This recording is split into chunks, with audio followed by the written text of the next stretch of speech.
February 17, 2008. The air in Pristina, the capital of Kosovo, is electric with jubilation and dazzling fireworks. Thousands have gathered in the city center to witness a historic moment. A new state is being born in the heart of Europe, the Republic of Kosovo. The members of its parliament are thunderously declaring their unilateral independence from Serbia. The new blue and gold flag, a symbol of a new identity, flutters in the city's streets. But just a few hundred kilometers away, in Belgrade, the capital of Serbia, the scene is entirely different. Instead of celebration, the fires of anger are burning. In the Serb parliament, Kosovo's declaration is being branded illegal and void. Ordinary people have taken to the streets, their faces etched with intense frustration and a sense of betrayal. To them, Kosovo's independence means severing the very heart of their country. The same land, yet its identity is completely different to two distinct peoples. For the Albanians of Kosovo, it is an independent homeland achieved after centuries of struggle and sacrifice. For the Serbs, it is an inseparable part of their history, religion, and national identity that can never be relinquished. But why? Even in the 21st century, why is Serbia unwilling to recognize Kosovo's independence? On what basis do they consider Kosovo an integral part of their nation, when nearly 90% of Kosovo's population is ethnically Albanian? Is it merely politics, or is it entangled in a complex equation of centuries of history, religion, and culture? We will attempt to find the answers to these complex questions in today's episode. To understand the roots of Serbia's claim, we must go back to the Middle Ages, nearly 700 years ago. The land known today as Kosovo was then the political, cultural, and religious epicenter of Serbia. From the 12th to the 14th century, when the medieval Serbian Empire reached its golden age under the Nemanjić dynasty, Kosovo was its heartland. It was on this land that the most sacred and important monasteries of the Serbian Orthodox Church were built. For instance, the Patriarchate of Peć, the Gračanica Monastery, and the Visoki Dečani Monastery. These were not just places of worship, they were the custodians of Serbian culture, art, and national identity. Therefore, Serbs consider this land, intertwined with the memories of nearly all their rulers from the first king onwards, to be their cradle of civilization. To them, Kosovo is Serbia's Jerusalem. However, Kosovo became most profoundly intertwined with Serbian national identity through a historic event in 1389. In that year, on a plain known as the Field of Blackbirds, or Kosovo Polje, a combined force of Serbians and their allies, led by Prince Lazar Hrebeljanović, faced the massive army of the Ottoman Empire. This is known in history as the Battle of Kosovo. Historically, the outcome of the battle was inconclusive as both sides suffered heavy losses and both commanders, Ottoman Sultan Murad I and Serbian Prince Lazar, were killed. But for Serbia, this battle became something far greater than a military defeat. Over time, a powerful national myth formed around it, known as the Kosovo Myth.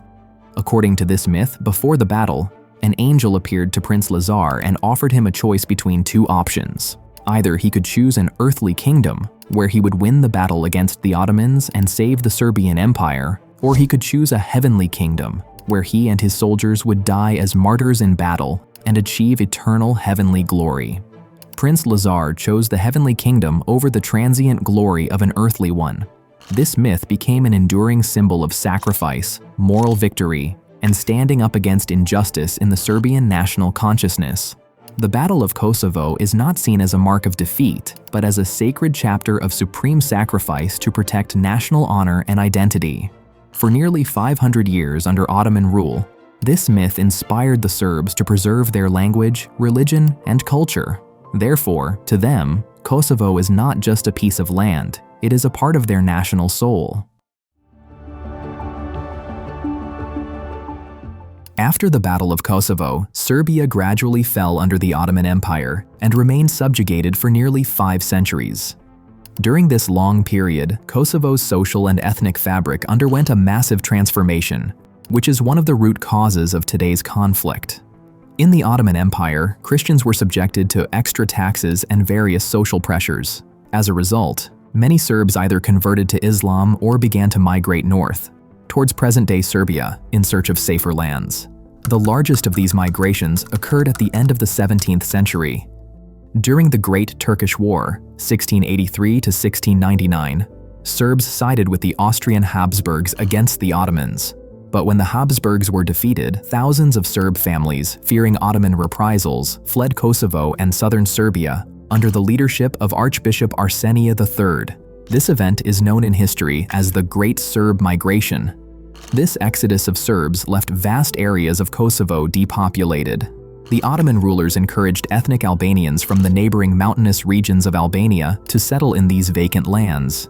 Over time, the Albanians, many of whom had converted to Islam, began to form a majority in the region.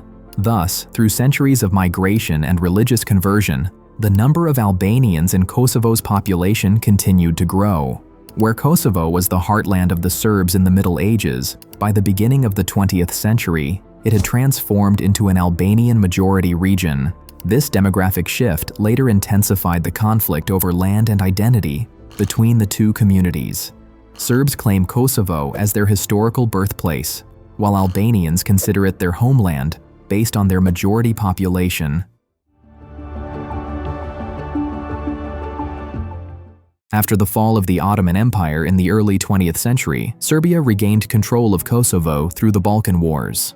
Following World War I, Kosovo became part of the newly formed Kingdom of Serbs, Croats, and Slovenes, which later became known as Yugoslavia. After World War II, Socialist Yugoslavia was formed under the leadership of Marshal Tito. Tito's main goal was to suppress the aggressive nationalism of various ethnic groups and create a strong federation based on the principle of brotherhood and unity, bratstvo i jedinstvo. He understood that the biggest threat to Yugoslavia's stability was Serbian nationalism, as Serbs were the largest ethnic group in the federation. To keep Serbian influence in check, he created a complex federal structure. Under this structure, Kosovo was granted the status of an autonomous province within Serbia. The culmination of this policy was seen in the new Yugoslav Constitution of 1974. This constitution significantly expanded Kosovo's autonomy.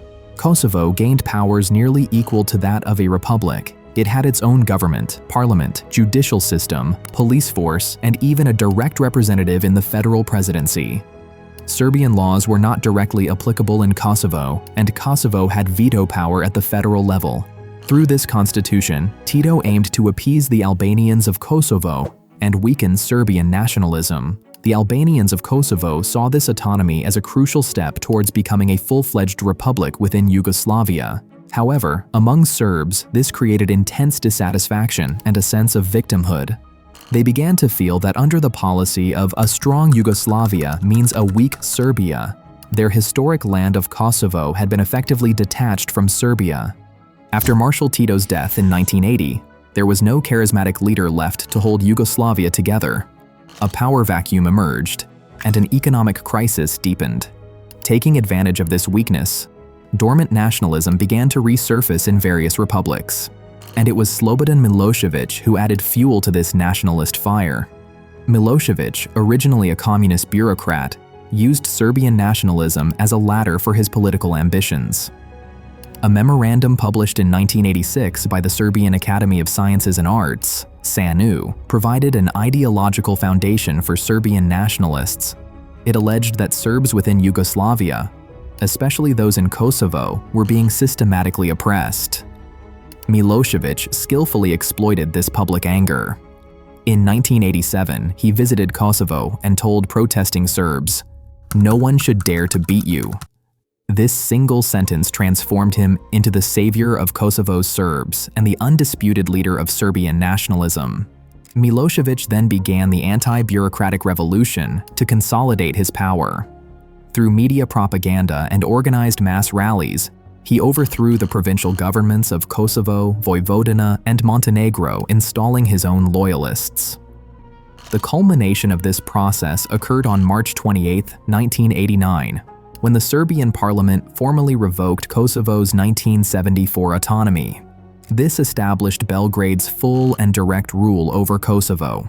To celebrate this event, Milošević delivered a fiery speech at a massive rally of hundreds of thousands of Serbs on the historic field of Gazimestan. on the 600th anniversary of the Battle of Kosovo. In this speech, he called for the restoration of Serbian national glory and hinted at armed struggle if necessary. The revocation of Kosovo's autonomy was the turning point in the Kosovo crisis. When Albanians took to the streets in protest, they were met with brutal repression. Albanian language schools, colleges, and universities were closed. Public media ceased broadcasting in Albanian, and over 100,000 Albanians were fired from government jobs. This suffocating situation first pushed the Albanians of Kosovo towards non-violent resistance and eventually towards armed struggle, which resulted in a bloody war. Facing Milosevic's oppression, the Albanians of Kosovo initially chose the path of nonviolent resistance. Led by writer and intellectual Ibrahim Rugova, they established a parallel state system. Under this system, they completely boycotted the Serbian state and began running their own schools, hospitals, and political institutions. This Republic of Kosovo had Rugova as its president and was funded primarily by donations from Albanians living abroad. Rugova's goal was to pave the way for independence by gaining the sympathy of the international community through non-violent means. However, years of peaceful resistance failed to bring any tangible success. The deep frustration among the younger generation of Kosovar Albanians grew, especially after the 1995 Dayton Accords, which ended the Bosnian War, completely ignored the Kosovo issue. They realized that the international community only paid attention to armed conflicts. This frustration gave birth to the Kosovo Liberation Army, or KLA. The KLA was initially a small guerrilla group funded by the Albanian diaspora. From 1996 to 97, they began launching hit-and-run attacks on Serbian police, government officials, and their Albanian collaborators. Their strategy was to provoke the Serbian authorities into a brutal military response. They knew that the more the Serbian forces oppressed civilians, the greater the likelihood of international intervention. In early 1998, in response to a KLA attack, Serbian Special Police Forces attacked the home of a KLA commander named Adem Jashari, brutally killing 58 members of his family, including women and children. This event, known as the Drenica Massacre, galvanized widespread support for the KLA among Kosovar Albanians. The conflict then escalated into a full-scale war. The Milosevic government branded the KLA as terrorists and launched a horrific ethnic cleansing campaign in Kosovo under the guise of eradicating them. The Serbian army and notorious paramilitary groups like Arkan's Tigers went from village to village, murdering, raping, and expelling ordinary Albanians. Their goal was to change Kosovo's demographics through terror and killings. The codename for this campaign was Operation Horseshoe. As a result, thousands of Albanians were killed, and about 800,000 people were driven from their homes, forced to become refugees in Albania, Macedonia, and Montenegro. To stop this horrific humanitarian disaster, the international community, particularly the United States and its Western allies, intervened. In February 1999, a peace conference was organized in Rambouillet, France. An interim agreement was proposed, offering Kosovo substantial autonomy and the deployment of NATO peacekeepers. The Kosovar Albanian delegation signed the proposal, albeit reluctantly, but Serbia rejected it, citing strong objections to a particular annex, Appendix B, which would have granted NATO forces freedom of movement not just in Kosovo, but throughout Serbia. Serbia viewed this as a blatant violation of its sovereignty.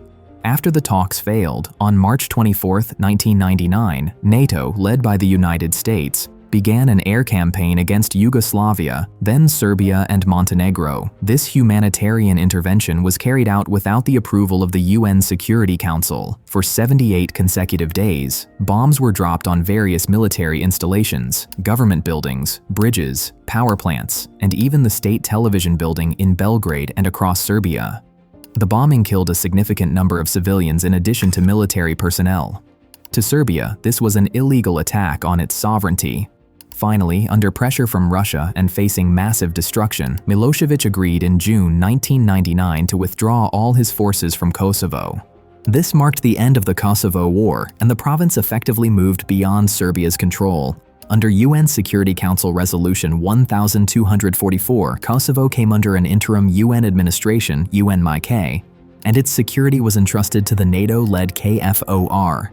For Serbia, it was a definitive defeat and the painful reality of losing control over their sacred land, which left a deep wound in their national psyche. Under UN administration, Kosovo entered a strange state of limbo. On paper, it remained a part of Serbia, but in reality, it was governed by the international community. The policy of the international community at this time was standards before status, meaning that before determining Kosovo's final status, independence or remaining part of Serbia, democracy, rule of law, and a safe environment for the Serb minority had to be ensured. But this process was extremely slow and frustrating. The Albanians of Kosovo wanted independence quickly, while the Serbs were deeply concerned about their safety. This underlying tension exploded in the form of horrific riots in March 2004, based on a false rumor. Kosovar Albanians attacked Serb enclaves and their historic Orthodox churches and monasteries. The riots resulted in 19 deaths, hundreds of Serb families left homeless, and 35 historic churches destroyed or damaged. This event proved how difficult it was to establish coexistence between the two communities and that the standards before status policy had failed. After these riots, the international community realized that the determination of Kosovo's final status could no longer be postponed. In 2005, UN Secretary-General Kofi Annan appointed former Finnish President Martti Ahtisaari as his special envoy to determine Kosovo's future. After nearly 2 years of extensive negotiations with both sides, Ahtisaari presented his plan in 2007. The plan proposed supervised independence. It called for granting Kosovo independence, but with international supervision and extensive rights and protections for the Serb minority, such as their own municipalities, education system, and the right to special ties with Serbia. The Kosovar Albanians accepted this plan as a viable solution, but Serbia and its key ally, Russia, rejected it outright. To Serbia, it was an international conspiracy to forcibly partition its territory. When Russia threatened to use its veto in the Security Council, implementing the Ahtisaari plan through the UN became impossible. With the diplomatic path blocked, Kosovo's leaders, with the support of the United States and key European allies, decided to declare independence unilaterally. Accordingly, on February 17, 2008, Kosovo declared its independence. Following this declaration, the world was effectively divided. Western countries like the United States, the United Kingdom, France, and Germany quickly recognized Kosovo. Currently, 104 out of 193 UN member states recognize Kosovo, though this number is disputed as some countries have withdrawn their recognition. On the other hand, Serbia completely rejected the declaration and began a legal battle against it. They took the matter to the International Court of Justice, ICJ. In 2010, the ICJ issued an advisory opinion stating that Kosovo's declaration of independence did not violate international law, as there is no prohibition in international law against such declarations. However, the court did not rule on whether Kosovo is a state. There are several powerful reasons behind Serbia's steadfast position on Kosovo. First, constitutional obligation. The Serbian constitution defines Kosovo as an integral part of the Republic of Serbia. Therefore, no government can constitutionally recognize Kosovo. Second, geopolitical support. Permanent members of the Security Council like Russia and China support Serbia's territorial integrity as they are concerned about their own separatist issues like Taiwan, Chechnya, or Tibet. Some European countries like Spain, Greece, or Cyprus have also not recognized Kosovo for fear of their own internal separatist movements. Third, internal politics and public opinion. Kosovo is a central pillar of Serbian nationalism. No Serbian political leader could survive in power bearing the historical blame of giving up Kosovo. Fourth, the fate of the Serb minority. About 50,000 Serbs still live in northern Kosovo, who do not recognize Pristina's rule and consider Belgrade their capital. Their security and future are a major concern for Serbia. Currently, a dialogue to normalize relations between Belgrade and Pristina is ongoing, mediated by the European Union. Its goal is not membership, but ensuring coexistence. However, these talks often get bogged down in minor issues. such as car license plates, electricity supply, or the formation of an association of Serb municipalities. Kosovo fears that this association will become a state within a state, similar to Republika Srpska in Bosnia, which would paralyze the country's functionality. For Serbia, Kosovo is not just a piece of land, it is a witness to their history, a custodian of their culture, and the foundation of their national identity. Everything from the memory of a glorious medieval empire to the Kosovo myth of resistance against the Ottomans revolves around this land. It is because of this deep emotional and historical claim that Serbia, despite all realities, cannot accept Kosovo's independence. On the other hand, for the Albanians of Kosovo, this land is an independent homeland earned through decades of oppression, struggle, and bloodshed, where they want to build their own future.